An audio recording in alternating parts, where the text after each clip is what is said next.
Hello, hello, my beloved waking gods and goddesses. Maria West here. Welcome to Love, Truth, and Beauty. This is episode 409, and we're going to do things a little bit differently today because today, based on the many, many letters and emails and DMs and messages on all platforms, secret and otherwise, I'm going to be answering some questions and giving my answers to the queries regarding my late diagnosis of autism that was rendered to me a little over 2 years ago, that I kind of outed last year, and have been really integrating and pondering it. And so, in order to do this, I have requested my good friend, Friar Pesel, to moderate and MC the whole event. So, Friar Pezzo, welcome, darling. Thank you for being Th- here.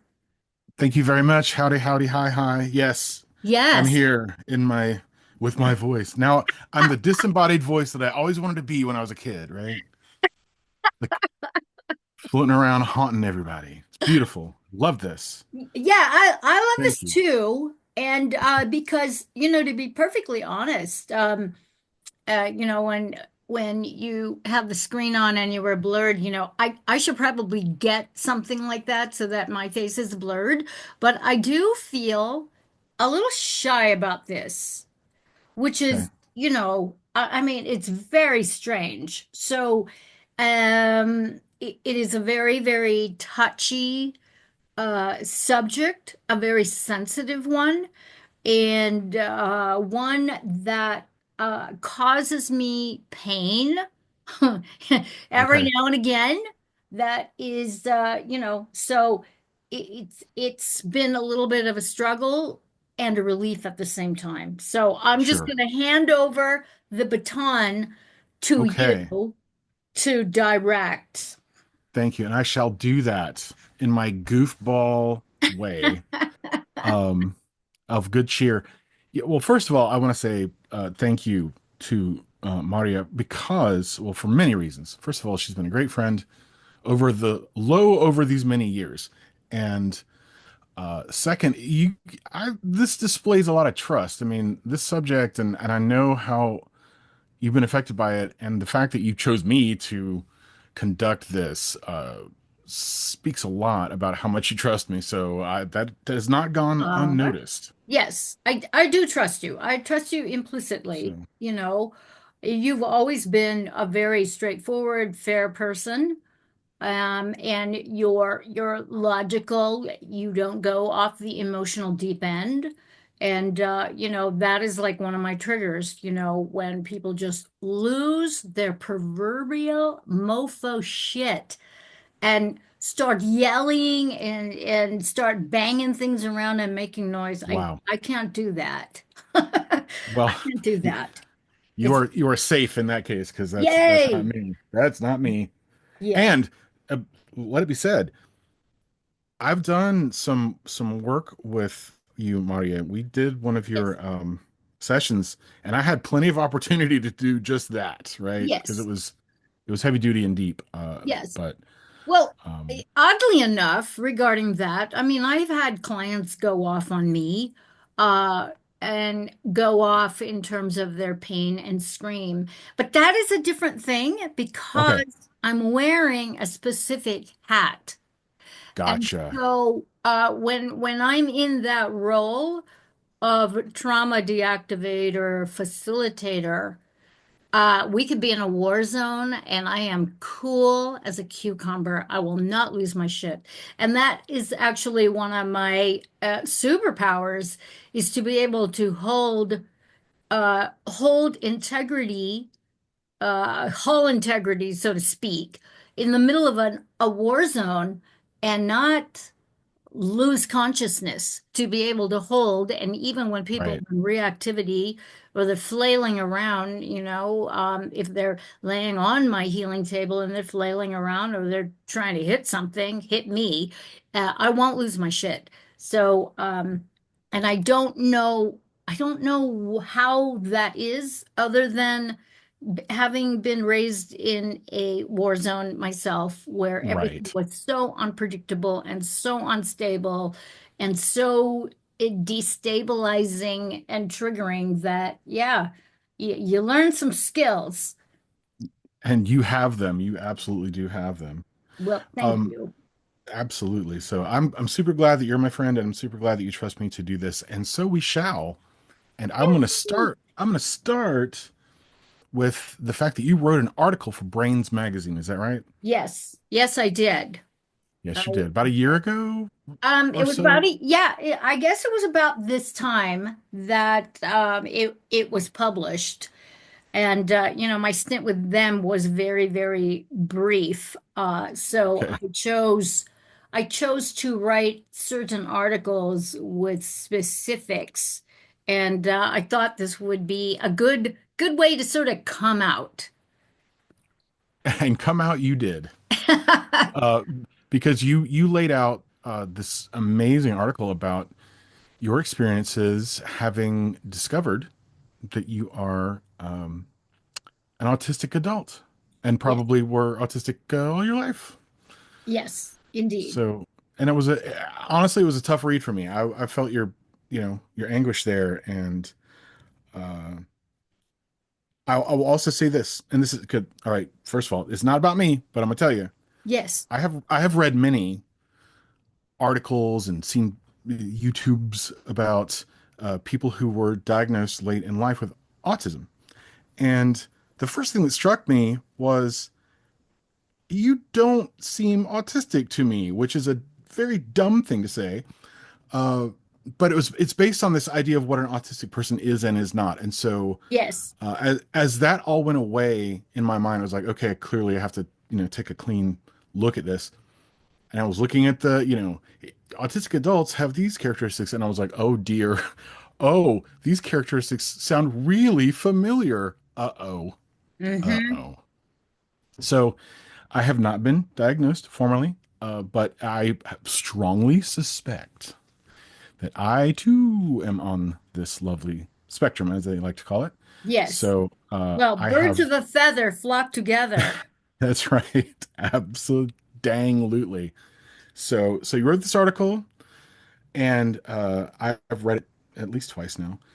So I want to know, first of all, what made you decide to pursue this particular diagnosis, right? What people Well, people it wasn't something that I wanted to do necessarily. It came on upon the suggestion of a colleague of mine, a psychologist, Okay. with whom we have supervision together. So part of really tracking my efficacy and keeping me on track is that I am part of a supervision group that is comprised of myself, uh, a number of therapists, MFCCs, psychiatrists, clinical psychologists. Um, Actually, there's one life coach, and I am the trauma deactivator in the group. And we meet weekly sometimes, depending on the intensity of our client load. And this one gentleman who unfortunately has passed recently, Okay. it just said that in reviewing our videos and our audio recordings of our meetings, because everything is very well documented, that he just noticed some idiosyncrasies of mine. Okay. And these were, some of them were visual, some of them were uh, based on my either reactions to certain topics and also my intense focus on certain topics. And Right. there was just one day before we, hit the record, and I was there early, he was there early. We had a chat, and he just kind of brought it up in passing. And anyways, I emailed him later because I was just kind of I was triggered by it. I have to admit, I was Okay. going, uh-oh, like, okay, how am I coming across? Am I, because Okay. I am a provocateur, so I know that I have been accused of speaking in a manner that is quite offensive. I don't have filters very much. I'm learning how to enable those filters and exact them as I need to, Sure. depending on the group I'm speaking to. So putting on filters, so he noticed that I just come out with it, and apparently Gotcha. there has been a little bit of discussion in the group about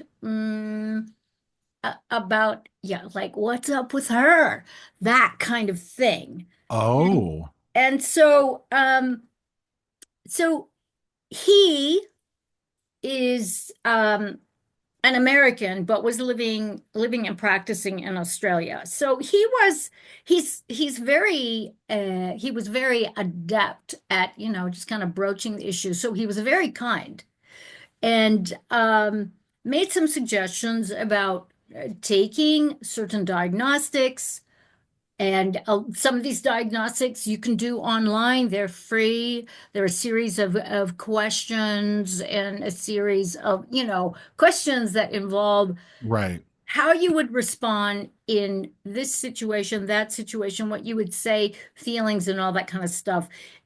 So I did those, and he later on connected me to some people who are experts in their fields of diagnostics. Some of them were actually quite expensive, and he was very, very kind and generous, and foot the bill for like the majority of it, Wow. mainly for his own purposes, because at that point, I believe he said he was working on a book. So I was reluctant at first because I'm like thinking, oh geez, am I going to be a lab rat here? Right. What is this going to entail for me? Um, am I going to be, so it just flooded me with a lot of stuff, which, by the way, Yeah. uh, really fell into line with a lot of my own processing abilities or inabilities. Like I've got limits to certain things, and he Hmm. definitely triggered that. So that's how it started. And Wow. so I dipped in my big toe and did an online diagnostic that he suggested that I do.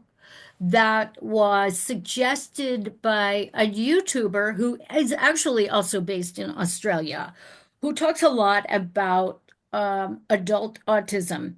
And I saw the man's videos a few times. I don't like him. It's not for me.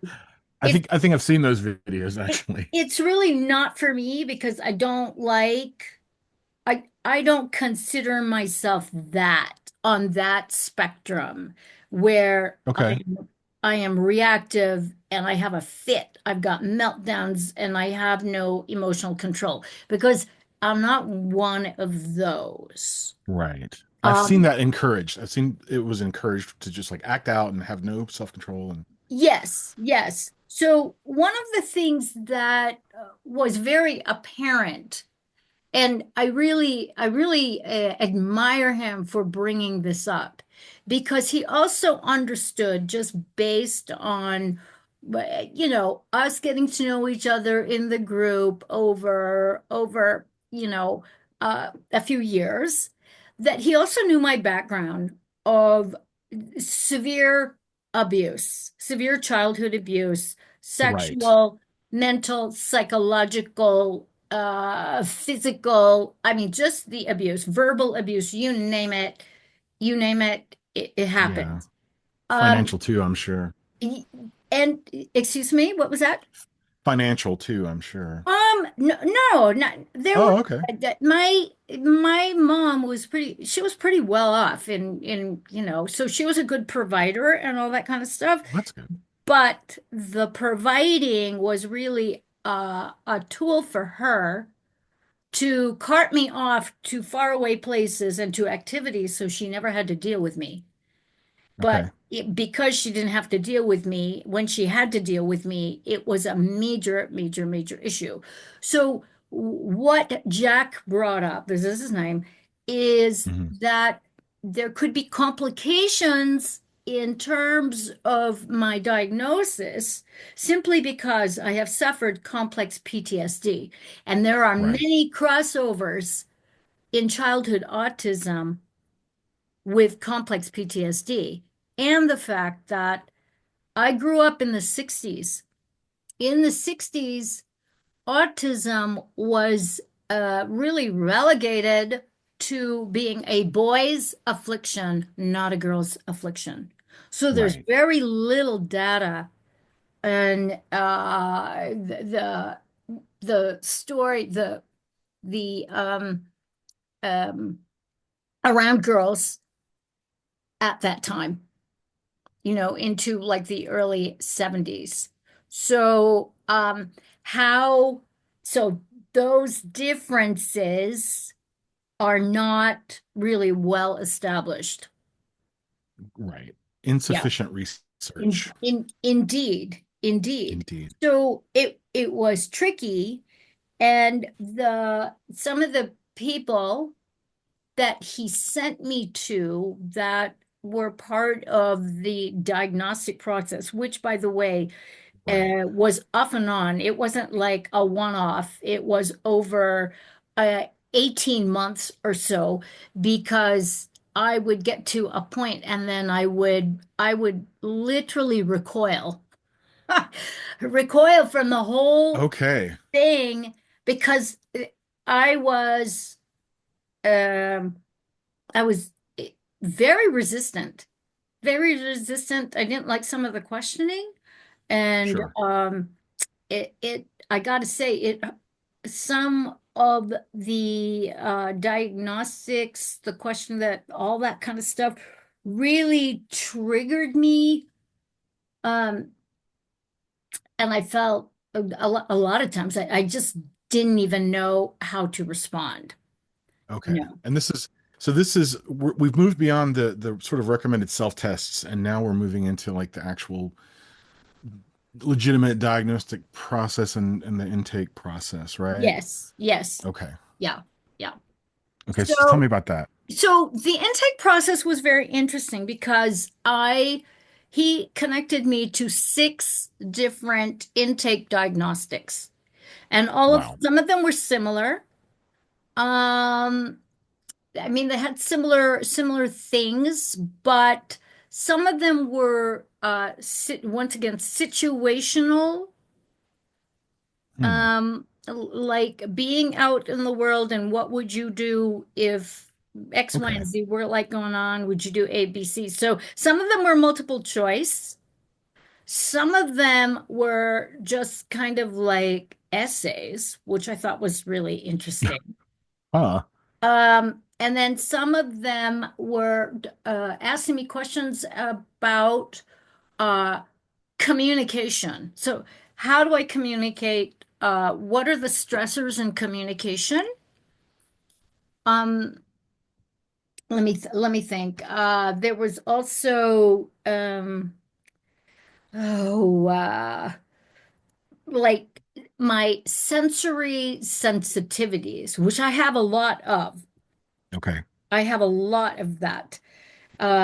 I tend to be oversensitive and sometimes undersensitive, where I don't perceive things unless I'm actually getting knocked over the head with it. Gotcha. So there were things like that. So this has to do with like, volume, like vocal volume, inflection of people talking to me or talking at me, of the ways so, I mean, that's part of the communication stuff. Um, I grew up in a very sarcastic home, and and sarcastic and not humor. There's no humor. It was Right. sarcastic. Like I was the butt of everyone's joke. I gotcha. Um, and Very then also, corrosive. yes, and and the challenges on how to maintain a conversation, because a lot of times I didn't have the answers quick enough to Gotcha. uh literally, I was never asked what I wanted in my home. And I have a recollection, probably in either nursery school or kindergarten, where I was asked, we were making snow domes using baby food jars. And Okay. so there was a whole array of art materials, different colored glitter, stars, sun, and the moon, and little flowers and things, and snowmen and that kind of thing. And I remember the teacher asked me, uh, "What color glitter would you like?" And I almost had a nervous breakdown. Wow. I just stood there in a panic because I didn't know what to say. I didn't know what the right answer was, basically. Ah, yes.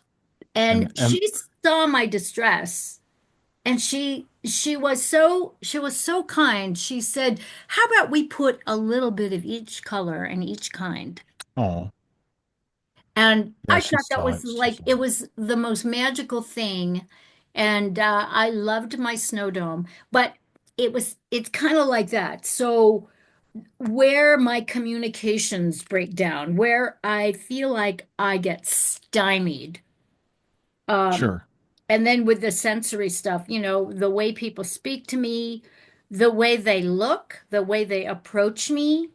Also, visually, I get overstimulated. So Mm-hmm. even to this day, I can't go into a department store or a drugstore or say Costco unless I have a specific reason to be in there to focus on. Right. I'm not one of those shoppers where I can just go into a shopping center for shits and giggles and walk around. There's no fucking way I can do that. Mm-mm. It would give No. me, I would have a panic attack. Um, and Do you that's a feel like childhood trauma for me because my mom was a shopaholic, and ah, I would end up looking for a bed display at a department store and getting in it okay. because my feet hurt, or I was tired, or I was just too overstimulated by everything going on, too many people, too many things to look at. Yeah. So, visual is a real trigger for me. However, smells were specific cue. So, all of this I started discovering with the diagnostics because the questions were like so in depth. Um, and I just got to the point where I just took my time answering them. I pondered, uh, Okay. mostly because I wanted to get it right, even though there was no right or wrong. That was always the sort of thing that I think was like looming over my head. Yeah. Um, and Oh, one of the other things that I wanted to bring up that Jack recognized, based on the tapes of our supervision, was the sort of, apparently my stimming habits Ah, on yes. video are are very, they're very succinct. They're very exacting the things that I do.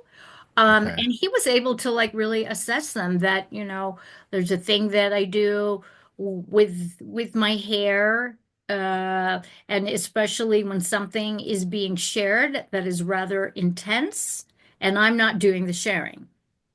Okay. He also noticed um, things that I would do with pens. Right. It's like, oh my God, and the whole time I'm like thinking, yeah, the focus isn't on me. I'm just gonna do whatever. And then I rock. So, you know, I didn't realize I was like doing it really intensely. Um, because I didn't feel like the focus was on me, but on a tape, Right. you've got 8 to 10 people, and we're all there. Hi, Right. Camera's still on. camera's still on, and it's not like it's being focused on the person speaking because Right. the our supervisor never ever set it up that way. It was egalitarian, you know. Right. Uh, Brady Bunch layout. Say that again. The Brady Bunch layout. Yes, yes, indeed, indeed. So I'm sorry. I'm like my train of thought. Oh, Like I ramble. So you're okay. I did have a question for you about, yes, you talked about like being oversensitive, but also kind of undersensitive about certain things. And I did have a yes, specific question about that. yes. I know that some folks have a problem with interoception. If you know what that is, I'll explain it for the audience. Anyway, it's this like your body sense or your just sort of whether or not your body is within your consciousness. And I'll give you a great example. If you have low interoception, you might find that suddenly you have to pee right now, but Ah, you've actually had to pee for like an hour, but yes, you just kind of like, oh wait, crap, I gotta go. yes. That has been an issue. Okay, That has been an issue. In fact, I will share this, and it's very because it did come up during the diagnostics about that, about all being right. able to speak that I need to pee. And there were Um, two times in either nursery school or kindergarten, I don't remember, where, we had set times because it was part of the uh, Catholic school way that you get to right. go to the bathroom in the morning at a certain time and in the afternoon at a certain time. So there were no bathroom privileges. At least that was what I understood. And so if you didn't have to go to the bathroom at the time, you didn't have to go, you didn't go. And on these two occasions, I had to go to the bathroom, and I was told that I couldn't. And so, I was able to, put it out of my mind. But then it got to the point of no return where Mm. I couldn't hold Wow. it any longer. So, because I was so terrified of making a request, opening my mouth, and either getting hit or shut down, I just peed on the floor. And I did it twice. Wow. And my crazy mother, to her credit, when they had to call her, my mom was a very busy, busy professional biochemist. My mom, I do remember her coming to the school and literally yelling at the mother superior about, what is wrong with you? If she's got to Right. pee, let her pee. Why tell her she can't when she has to go? That doesn't make any sense. So, she was a terrible person. She had a level of common sense, obviously, but that sort of authoritarian thing, and Yeah. that was part of my problem is that I couldn't tell I had to do it until I really had to do it. Right. Yep. It's funny how that carries across because interoception is it's a fancy new word to me that I learned, I Hmm. guess, last year about just the idea of how you kind of block your own body out, you know. Hmm.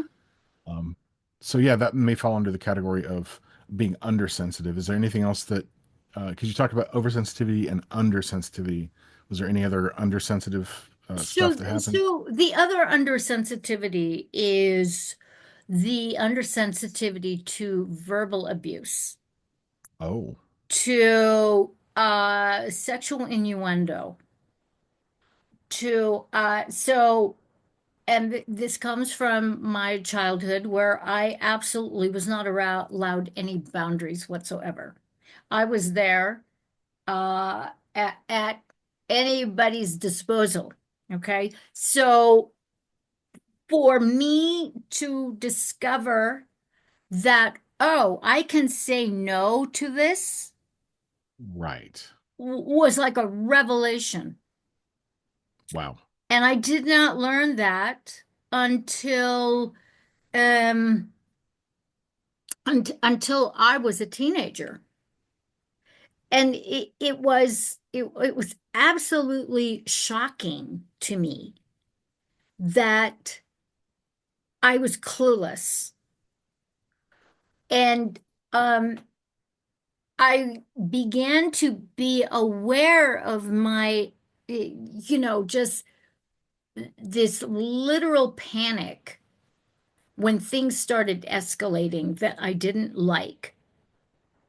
So Okay. the panic became a sort of clue that, okay, I'm not liking what's going on and I need to respond.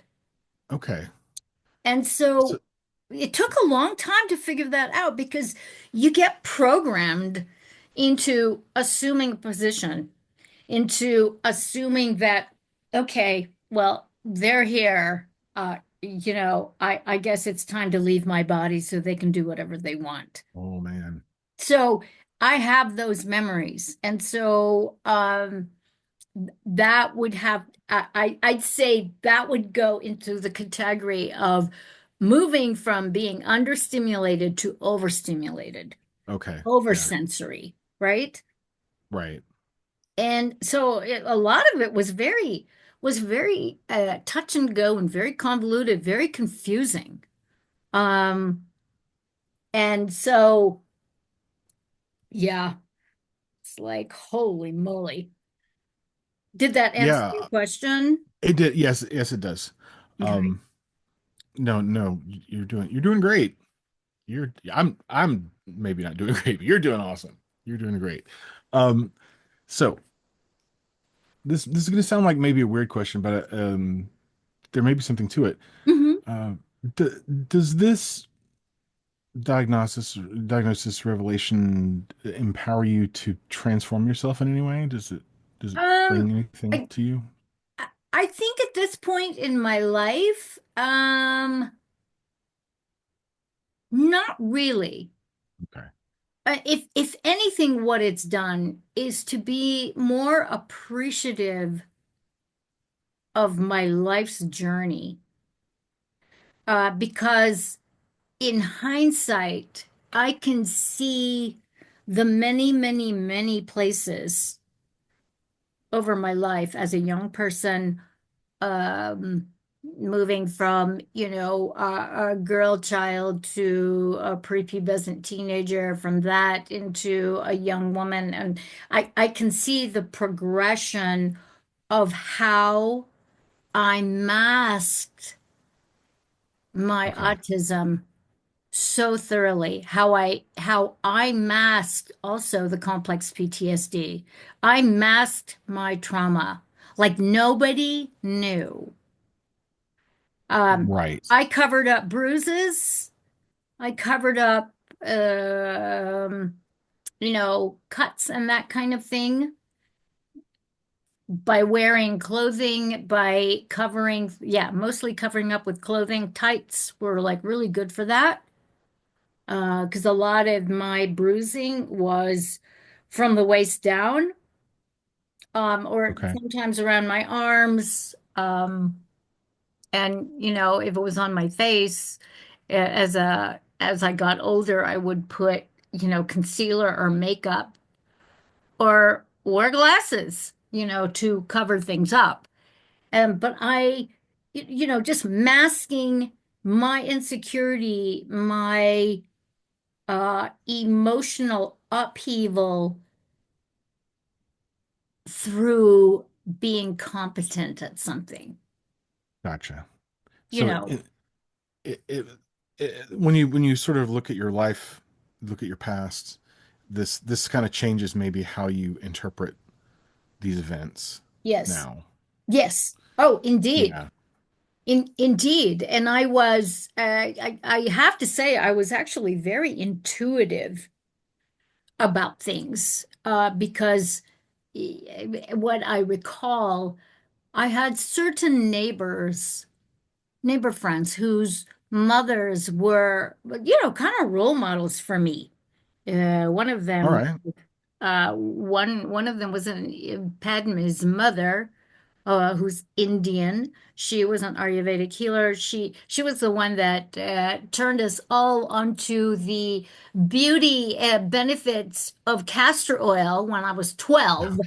Um, Wow. and turmeric masks, and we'd have these orange faces and do all kinds of things. And she turned me on to just so many different things, and she was an empowered, beautiful woman and very, very kind. I wanted to be that. My best friend Becky Goldberg, her mother Danielle was a professional, was beautiful and totally smart and very, very kind. And so I I projected a lot of my sort of wants in terms of, "Well, I want to grow up and be like her," that kind of Hmm. thing. And I mimicked their behaviors. Like, like each of them were very Okay. social. There was always a lot of people at their house, a lot of different people, and they were very animated. And so I literally imitated these women, these behaviors. Uh, Okay. because a lot of the times, in my family, uh, it was very, very tribal, very Spanish Filipino. And so there was a lot of weird hierarchical kind of things, even though there was an extended family. People were afraid of my mother. I saw that. And I just, the moment things got really sort of triggering I was out the door. So I spent a lot of times outside and would often escape to either Padma's house or Becky's house. And so having this sort of yeah, now that I realize it, this mentorship of their mothers and how they Right. conducted themselves.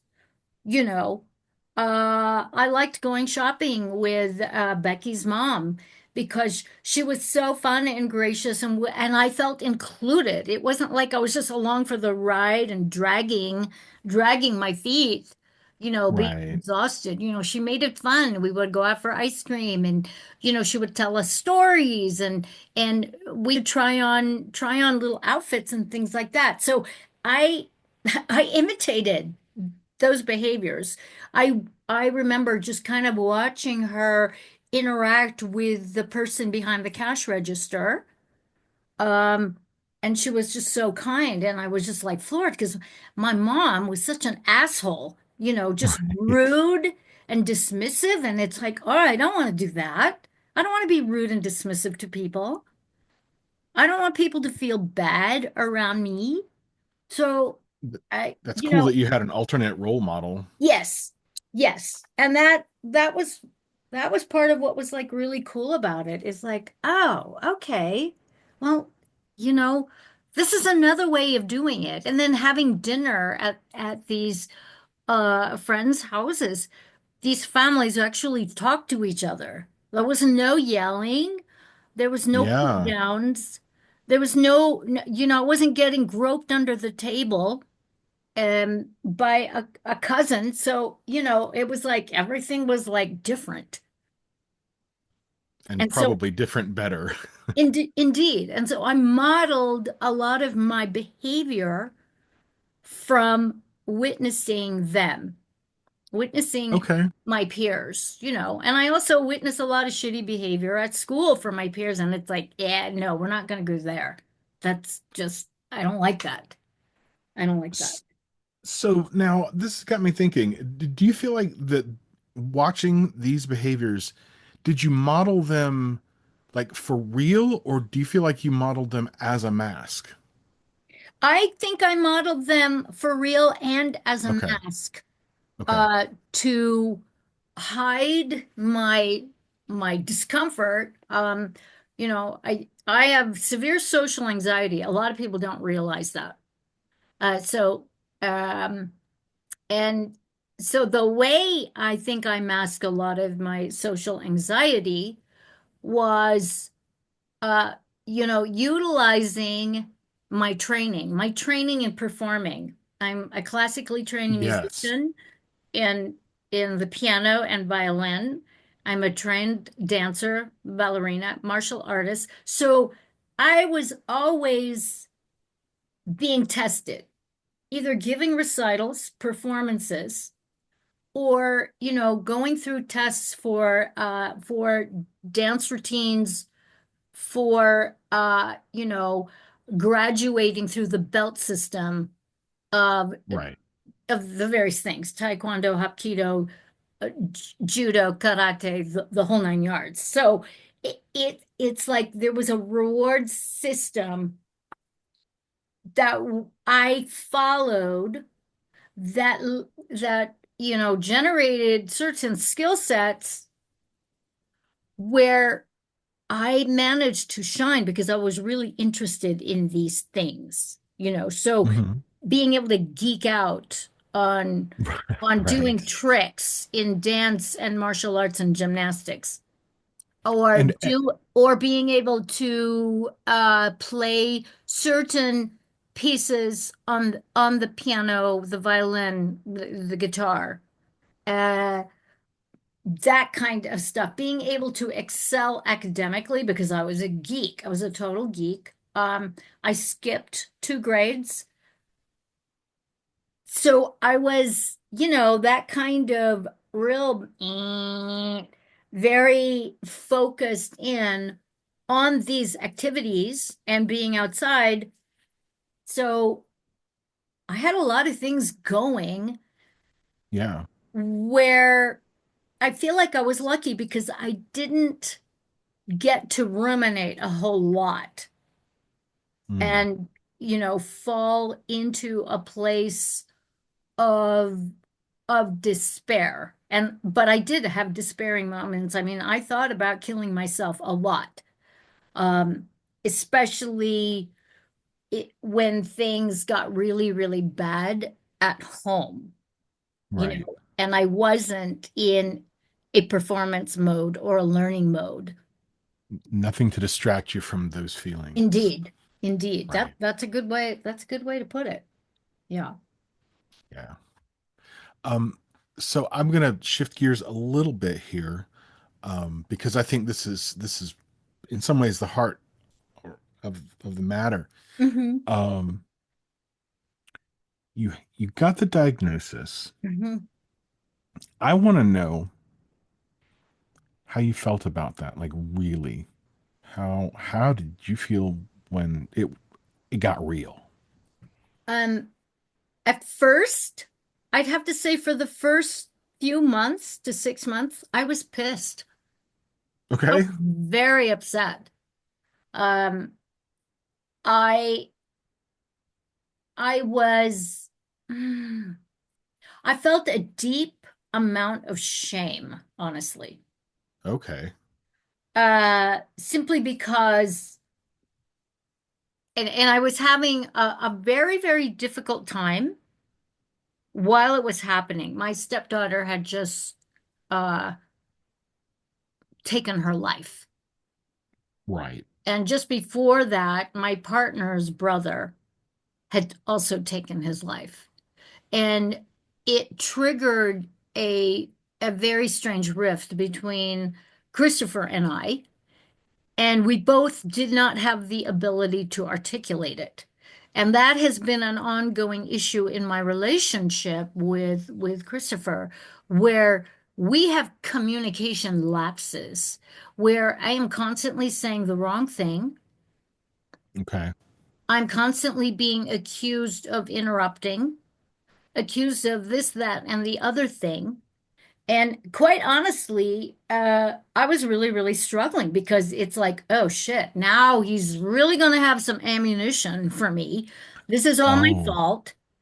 Um, on and on and on and on. And so I actually worked with Jack a little bit, and hired him for some counseling, to be quite honest, because I just didn't have any resources that I trusted where I could like really just kind of hash this out.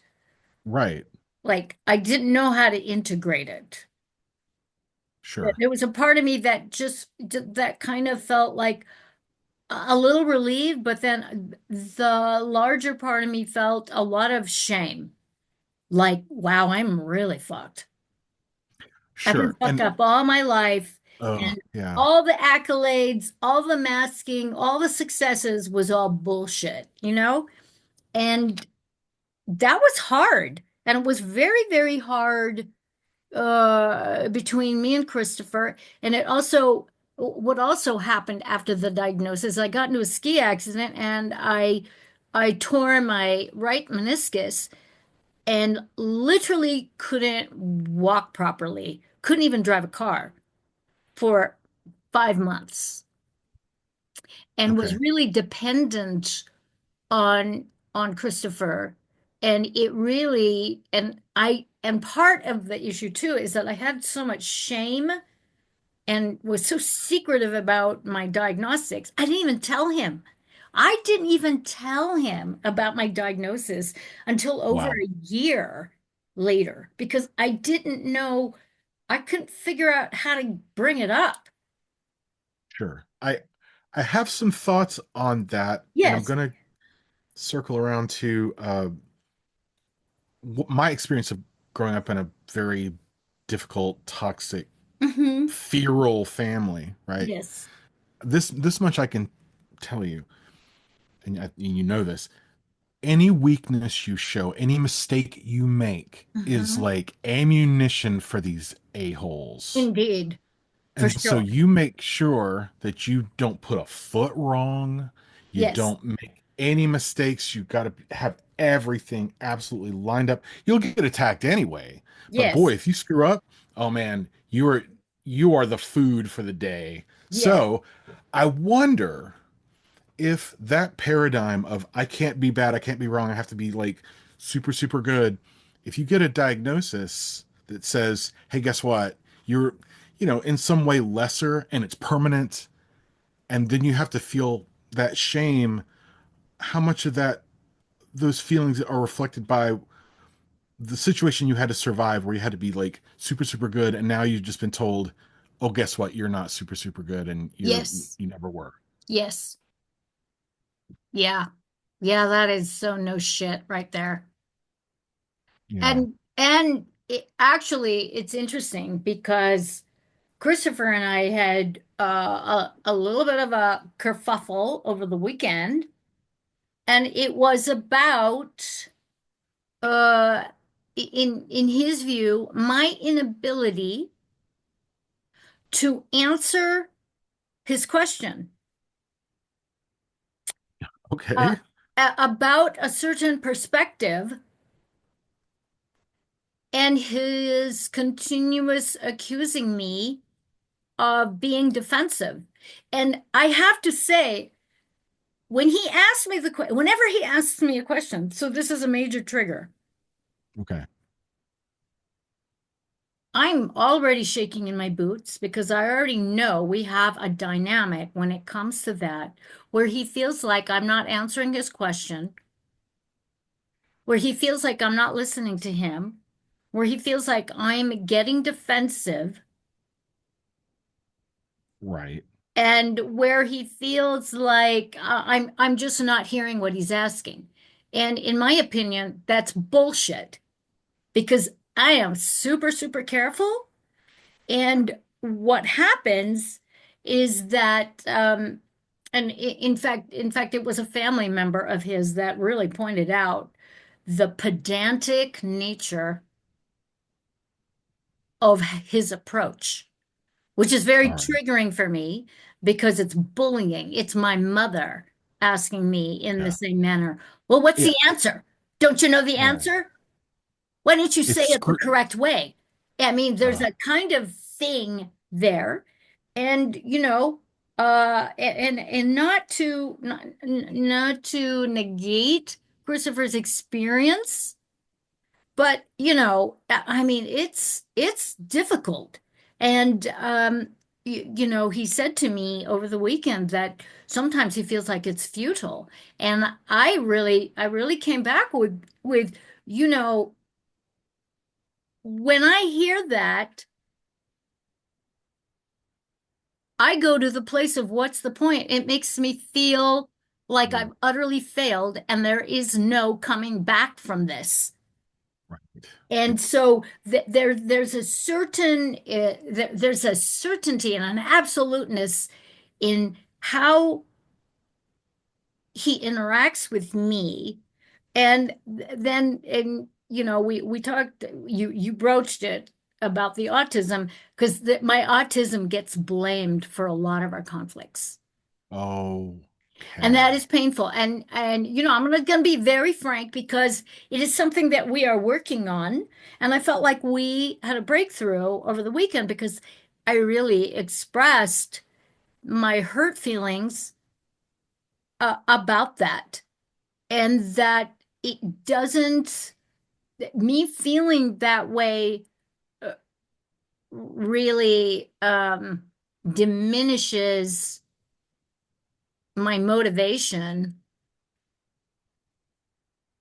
Right. to even want to uh, move through. And that is not a way to build on intimacy and communication skills by uh, remaining polarized, you know, because a Yeah. lot of times it feels like the stance that he comes from is I'm right and you're fucking wrong, and it's your fucking autism that's in the way. Right. And then And you can add that to the other piece, which is like if you feel like you're being scrutinized, it feels like danger. absolutely, And then so absolutely. you go into that danger response where your brain doesn't work quite as well, and so it's all getting screwed up. Yeah, yeah. So it's very complex because it's not just the autism. It is the Right. fact that he has a lot of complex PTSD. He has not done the shadow work. He hasn't. Okay. Okay. He's got a lot of Yeah. family of origin stuff, and I'm not going to get into it, Of course. and we have a difference in opinion about that, but there's a certain default mechanism that involves distancing, stonewalling. I mean, all of the very, very destructive defaults of icing a relationship because of trauma. And Right. that needs to be worked out. And what really is amazing, because I talked about this with Jack before he passed away, um, is my frustration about, because I'm really good at what I do. I'm really good at listening. Yeah. My practice, I have had very, very little conflict in my practice. I've literally sat with thousands of people for thousands and thousands and thousands and thousands of hours over the last almost 40 years. So I know I am a good communicator. My Yeah. autism, complex PTSD aside, uh, my relationships in terms of communication have been exemplary. And so it occurred to me that I am actually in a relationship with someone with a lot of complex PTSD and perhaps a little bit on the spectrum as well, and Right. who is not trauma informed. And that's a big deal, Okay. because when you are trauma informed, you have a certain skill set that doesn't trounce on people's sensitivities.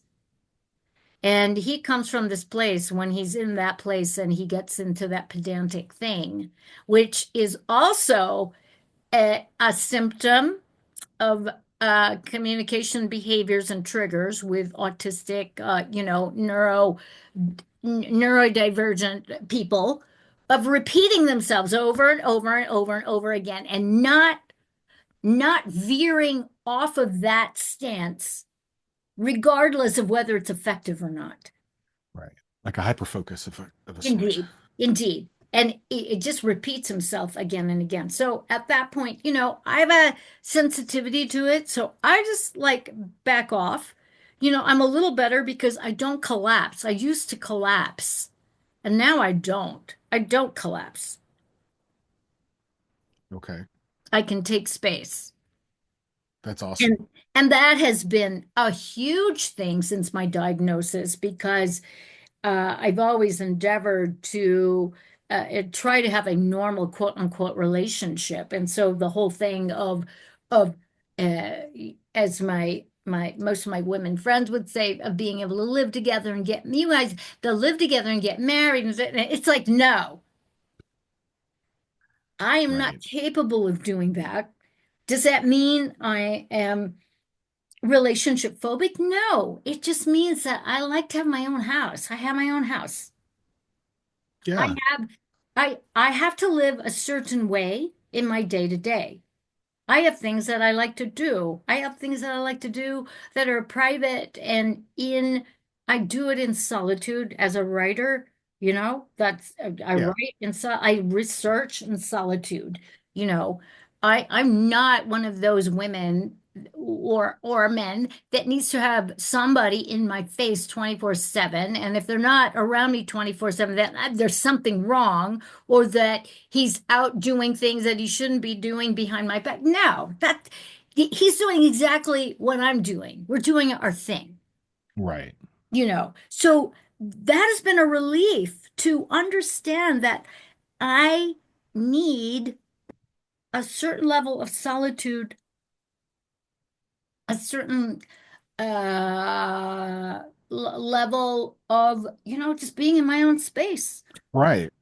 And an ability to focus without your attention being pulled. Indeed. Because I'll tell you this, if you want to see me at perhaps my nastiest, and I do not mean to do it. I promise I don't mean to do it because if I'm super focused on like something like solving a problem or I'm like really in it, really, it's got all my attention and someone starts like trying to pull me away from it, I will snap at them. Oh, it's bad. And then I realize, oh man, I'm sorry. And there's something about that. There's something about like being pulled off of a problem I'm trying to solve that brings out the very worst in me. I don't know if that this rings true for you. Yeah, yeah, yeah, it So does. It does actually. yeah. So Wow. having your space is probably super helpful and lets you not get pulled away by, this person, that person, these various requests. Yes, yes. Yeah. One of the things that Jack said about my diagnosis is that, because a lot of autistic people who are autistic have no empathy. They don't connect with it. I, on the other hand, have what's called hyperempathy, Okay. Now that where, is an important point because I have heard this from people say, "Oh, you can't possibly be autistic because otherwise you'd have no empathy," and yeah, that just rules it no, out. I have hyperempathy. And what hyperempathy is when we have a yeah, we have a direct connection to what people are thinking and feeling, and we take it on. We Yeah. absorb it. And Yeah. so for me, I like turtlenecks a lot. And especially if, thank God for the winter months because I can wear the turtlenecks and I can dampen the download that usually comes in through my throat chakra and gets downloaded into my cells to be sorted. It's like holy moly. And when I figure that out, it's like, wow, Yeah. it's like turning down the volume. Yes. There's another volume control at my first chakra where I can close down that cone being Okay. projected from my first chakra onto the planet and just shut it down and close it completely. Okay. Sometimes even at a pinpoint, I will feel all the pain of the planet. And it just doubles me over. I can't do it. I won't be able to hold space for people that I'm working with. Right. And so that hyper empathy, I've had to learn. And I think it's probably one of the reasons why I developed my energy kung fu mastery Right. system, because it works with the auric field, the chakras, the meridians, the beliefs, and this is where reality transurfing comes in, to be able to mold your reality through intention and just the various Yeah. uh, systems that Vadim Zeland has put forth over the last, what, 25 years, 20, Right. 23 years perhaps, or yeah, whatever it is. Um, so utilizing all that, because when I was 12, I not only read the Kabbalion, but I also read a bunch of books by Neville Goddard, Yeah. Good old Nev. which is really cool. Psycho-Cybernetics by Maxwell Maltz, um, Great one. and Journeys Out of the Body by Robert Monroe. So I had Right. like this. I had some Madame Blavatsky things Uh-huh. as well, and Catherine Ponder, um, and someone else. So I had like all these beautiful books, kind of leading the way, because I didn't know I was autistic during that time, but I Right. was making plans for how I wanted to live my life and how I wanted to be. So modeling, imitating, um, yeah, Yeah. these these teachings and endeavoring to integrate. I And you mean, my had, favorite one, the law of correspondence, as above, so yeah. below, from within, so without, uh, so the universe, so the soul. So I really took to that, and that was one of the, I think, major premises indirectly where I was, Yeah. taking notes of the people that I admired and modeling myself. And you have this sort of super high levels of sensitivity, which makes you very receptive, right? So you could just drink that stuff Yes. in and really feel it. Oh, I did. I did. Yeah. It was an escape. And then of course pretending I was uh, a Right. Yeah. fairy, and I was a pretty fairy, and then I could be a mean fairy as well, because Oh, I wow. had to learn how to harness a lot of my frustration, um, which, you know, uh, really propelled me to really be very much in my body, be physically able to either defend myself or physically able to like run away, Sure. to do tricks, defy gravity, so to speak, those kinds of things. And then, I make myself invisible in certain ways, leave my Right. body. Yeah. Yeah. I bet Robert Monroe was real interesting to you. Oh, Like, completely. oof. I devoured Robert Monroe. I just Yeah. thought, oh my God, wow, I do this. I do Hmm. this. And that's kind of the stuff Yeah. that you do when you're taking a beating. You know what's happening, you know what's coming. It's not very Right. pleasant. It's not going to last Well, forever. And there are well, think, ways. yeah, you think about like beating a hypersensitive kid, what's going to happen? My God. Yeah. They got to figure out a way to escape from that. I mean, I consider myself, I would say, if I wanted to really put fancy words on it that sound crazy, pathologically hypersensitive in some ways. Like my life is this forest of nostalgia. I can't get rid of anything because when I even trash broken stuff, I'm just like, oh, I remember when. I remember when I Mhm. got like, oh, it's so bad. I'm so nostalgic. And when I was a little kid, like you couldn't put me around anything. I could play with a wooden block for hours, just like a cube because Hmm. it had grain and it had the smell and it had this weight to it and textures and that took up my whole sphere of sensation, man. That was Wow. like enough. Or worse, like little like a Yeah. doll that had a sad face or worse was like crying. Oh, I would be yeah. I would just be crying my eyes out because I knew the doll was so sad and it's like, oh Yeah. man, Yeah. Yeah. you're gonna have a tough Indeed. life, kid. Indeed. I totally get it. I get that. Yeah, It's intense. It's it intense. is. And so for me, a lot of my triggers, well, I think about uh how I masked my my terror, like when I took on the stepkids, my terror of, oh my God, I'm gonna hurt these people, I'm gonna hurt these little beings, and then just putting on the mask of super mommy, that I Right. am not gonna neglect these kids are not gonna be neglected under my watch, you know and just the terror that was, gobbling up all the kids' books, and, asking questions I literally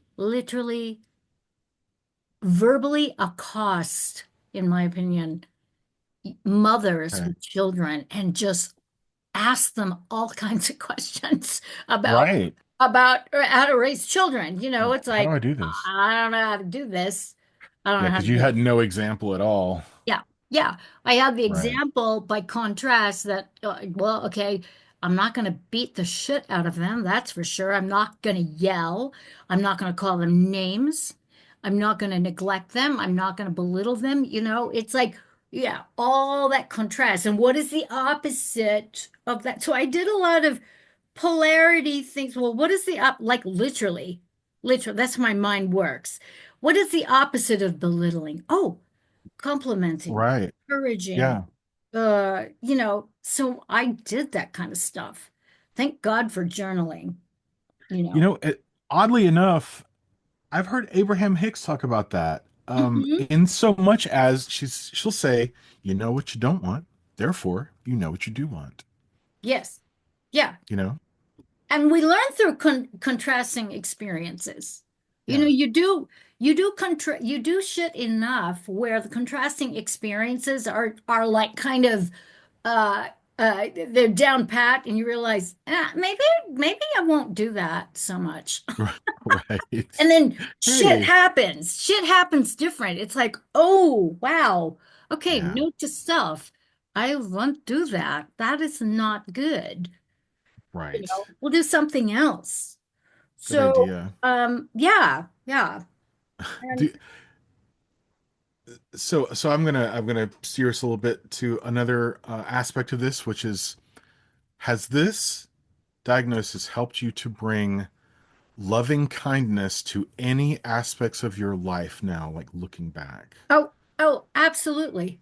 Absolutely. And I would have to say that my level of self-care and self love and appreciation, my level of self-talk, have up leveled so much. Before, I think I used to pay it a little bit of lip service and just kind of like Sure. be kind of casual about it. And now it's like I will catch myself berating myself, and I will stop, Okay. and I will Oh no. apologize. Uh That's cool. yeah, yeah. And last year was definitely it was a clincher of a year, because there were so many things that were in my face based on the negative self-talk, based Yeah. on the self-sacrificing, no boundaries, Right. the default of trying to see everybody as a good human being. Well, guess what? Not everybody's a good fucking human being. That is a fact. And certainly the my folly of falling for the grifter who stole my Audi, Oh and man. falling for the grifter of the so-called MK Ultra survivor client, that I Oh, invited to come live with me. It's like that shit is never happening again. No, no. No. because that's the thing. I know what my sensitivities are, and people mention that they've been traumatized, or people mention that they're endeavoring to raise children in the society. I'm such a fucking sucker. And it's like, guess what, sucker? You know, Mm, you got a woman up, man up here. Both parts yeah. of that need to rise rise to the occasion because there are fucking grifters that will Hmm. take advantage of that. Yep. Sucker time is over. Yeah, yeah, yeah. Yeah. So I actually feel more empowered, and I think in many ways the journey that I've had in integrating the diagnosis has Okay. actually helped move myself along through the process of coming out from under the load, the weight of complex PTSD, and surviving that, if that makes Yeah. sense.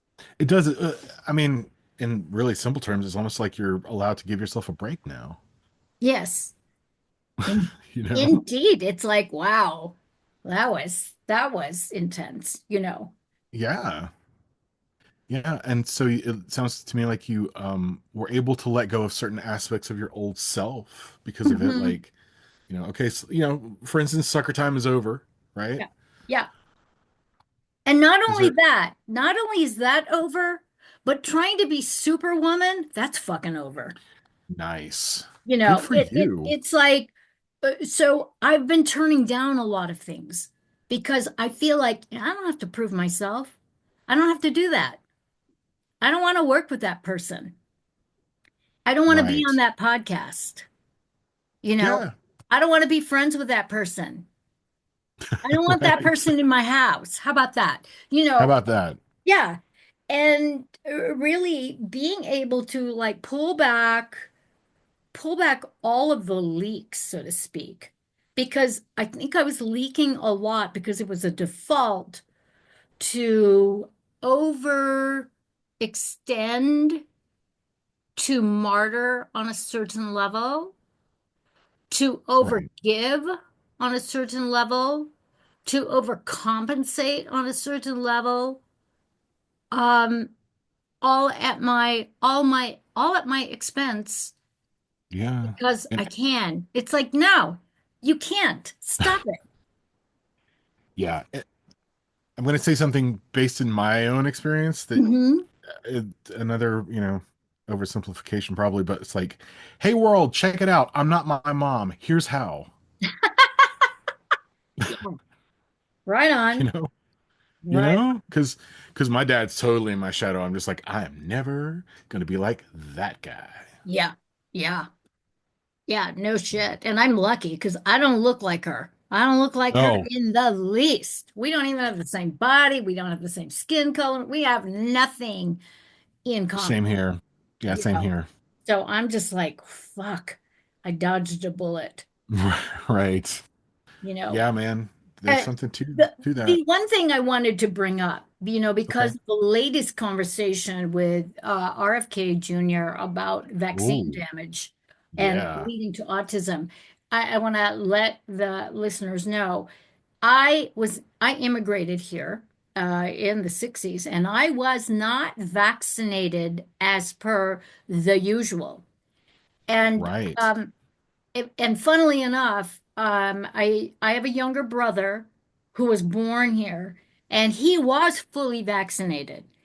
And I used to think that my mother was withholding safety from me for not being vaccinated, and not that I, you know, went out and got myself vaccinated, Right. to Right. the nth degree, which I did not.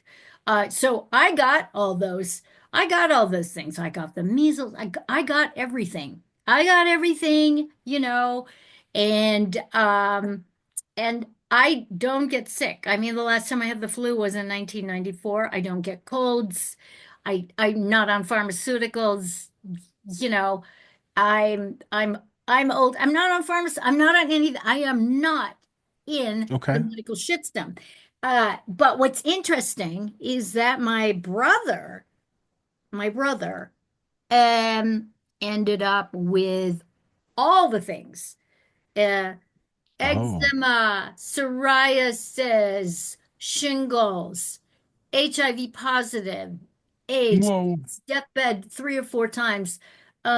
And and it's really unfortunate, and he also is a sociopath and woke as hell and just the whole 9 yards. And so I really, in my view, that my mother was trying to keep me unsafe because she didn't vaccinate me fully. I feel like I dodged a bullet somehow because I am super super healthy. So my Yeah. autism, and is it really autism or is it complex PTSD or a combination, Sure. was not Sure. due to vaccine damage. Okay. Yeah. Yeah. I was given like the standard battery of vaccines in the 70s, which is a Hmm. far cry from what it is now. Yeah. And I would literally bet money that I have some level of autism. I really Okay. would. I'd be like, Yeah. I bet a shiny nickel at least, right? I don't know that there is a correlation causation thing going on there. I don't know. Um, but I just always if I would characterize myself as being quote unquote this way, I have Hmm. always been this way. Yeah. Yeah. There was never like me turning a corner or like the light going out from my eyes as I've heard other people describe it or whatever. Yeah. No, no, Yeah. no. Well, I have always been max sensitivity kid. it's very, very interesting. And I know astrologically too. I was induced by midwives during my birth, and I was a call Mm, baby. So I was fully covered in the sack. And so I've had astrologers say weird things about that. okay, yeah, And and I I I don't remember a whole lot of what was said other than, okay, I know that's really, really weird and that sort of thing. But anyways, I think it's worthy to mention, sure, just in terms of the sort of strangeness. And I was weeks late. Um, so it's like okay, I know there was a lot of me that I am not coming out. I am not coming out. wow, This is not the person I want to come through. And she tried to breastfeed me and I wouldn't take her milk. So it was actually one of her, one of her sisters that nursed me who had also just had a baby. So it's fascinating. I mean, the whole thing is just fascinating. yeah, I So can, who knows? Who knows? I mean, yeah, there is this diagnosis, and then other there's things. other factors such as the complex PTSD, Yeah, um, and other things. I feel like in 100 years, they're going to look at all these categories that we have now and go, "Oh man, that was all so wrong. We really screwed that up." Yeah.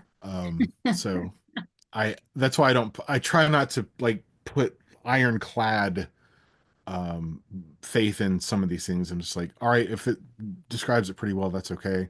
Mhm. I can just imagine you in the womb going, "I said moksha, not Manila.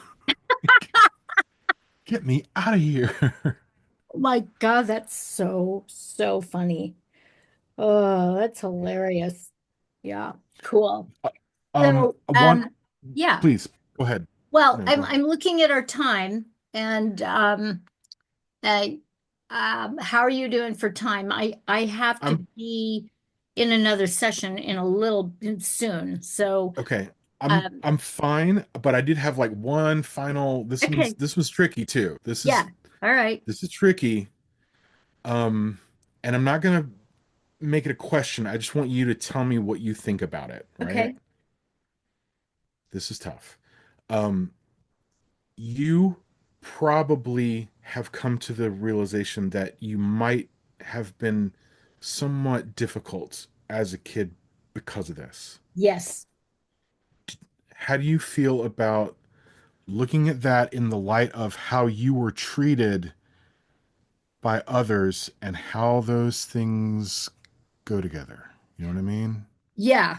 I really feel like I was birthed into a very, very malignant family system with my Right. mother. I mean, really malignant. I have tried to uh, really flower her up and perfume her in beauty. And this person is a sociopath, a psycho, and a Right. narcissist. Right. So I look at that, and I recently have gotten re in contact with one of my oldest friends who knew me during the time of all the abuse. And Okay. she had some very, very interesting reflections All about right. how I was treated. And so she said some things that were very interesting. She said, and I'm saying this because I've been really contemplating her words and trying to Right. understand because I used to just wonder what the hell was I doing in this hellhole? Why was I Sure. in this war zone? Because my mom was beautiful, and I used to I worshiped her. I looked at her, and she was, my mommy is just so beautiful and so pretty. I wanted her love so badly. And she wouldn't do it. She couldn't do it. She would slam the door in my face. And Oh, Becky apparently had witnessed these. And I would just cry and cry and cry. And Becky said, "You are like the cutest little China doll. So pretty, so delicate, so smart, so creative." And she said, "Your mother was jealous of you." ooh. And, Yeah. that just never really occurred to me, to be honest, because I was just desperate and so longing for her love and approval. And, I excelled in all those things that she sent me to. And most of the times she would forget my recitals or forget to pick me up. She couldn't be bothered, you know, No. and the janitor would have to take me home. I mean, it's just this utter rejection. And so, yeah, have I answered the Yeah. question? You Well, know, I think so. I think because I was really walking a tightrope on that one, and I didn't want to turn it into like blame Maria for her yeah, childhood, right? Because that's not at all where I wanted to go with it. But it's one of those. I think it's an area where you would tend to wonder, like, okay, was you know, was I sufficiently difficult to attract some of that? yeah, no. It's a tough question. The reflection that I have heard from like my cousins and neighbors and friends over the years is Right. that they were just perplexed. And my mom was, she could change her demeanor. Like, I remember somebody coming to the door and I was down on the ground and just got a beating.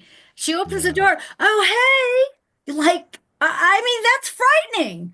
It is. That is really It's frightening. psychotic.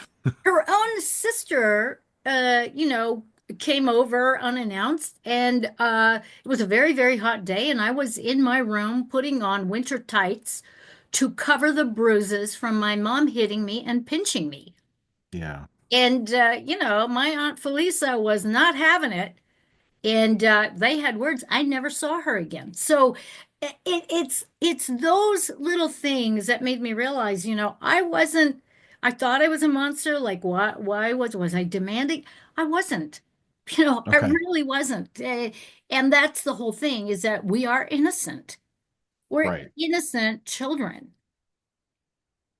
Okay. And So I can own that I was innocent and whatever happened to her, she had a lot of things going on. She was a child hiding underground during the Japanese occupation of the Philippine Islands during World War II. Right. Maybe that had something to do with it. Maybe she didn't get enough love. Maybe she had her own trauma. Who knows? Because she wasn't about to divulge any of that information because she's perfect. Perfect, Of course. smart, has got it all going on, and everybody needs to kiss her ass, basically. Right. So, you know, yeah, Okay. you can't change So that. so you answered that potential doubt with Yes, the testimony of others who were yes. there at the time and said, "Okay, no, no, no, you were not like unruly and Yeah. this is No, I you was weren't very, very right." good. Very Okay. good. I was inquisitive. I asked a lot of questions, and I have memories of my mom, running away from me, slamming the door, and no more questions, just so I can imagine it was probably a handful because I was so curious about things, you know. Right. And then, of course, speaking in different languages adds a little thrill to it too, because I remember Sure. going through and asking the same question in different ways,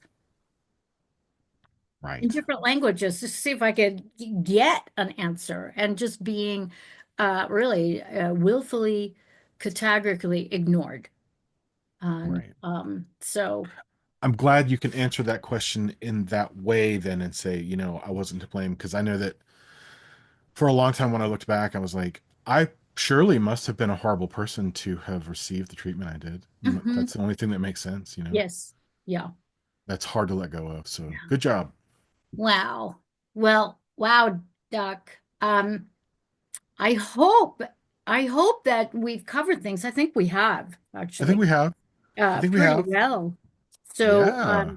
I thank you so much for taking precious time and energy to really facilitate this. I also want to thank all the queries, everyone who read that Brains article, who have supported me, who have, reached out to me with your questions and your curiosities. And if there are any more, just let us know. I'm gonna have um, Friar Pesel's work in the show notes below. I highly Thank you. recommend him in terms of engaging him. He does a lot of different things between the creation of my new website, and well, Yeah. Friar Pesel, you speak for yourself. Sure. Okay. So I make videos, right? I write a blog, if you will, that's on my site, friarpesel.wordpress.com, where you can also find my services, right? If you need deep listening, that's my signature service. Love Mm. doing it. I got to sign Maria up for that one too. Um, and yeah, I did your website largely because I had the skills and you are such a great friend. And how could I say no? Yay! So Yes, I'm glad yes. you like it. I'm glad that people like it. I'm glad it works. Thank goodness. And I am super proud to say that I'm a friend of Maria and that you trust me enough to have walked through this minefield with you. Thank you. Well, thank you. Thank you. And perhaps we'll do a follow-up. So, all right, my loves, that is it for this segment. I've got to end this one, and we could probably go on and on, but I've got a thing in about 10 minutes. And so, until next time, my loves, thank you, Friar Pezzle. Until next Thank you. time, my loves, here is to love, truth, and beauty. Mwah! Ciao, ciao for now, my loves. Be well.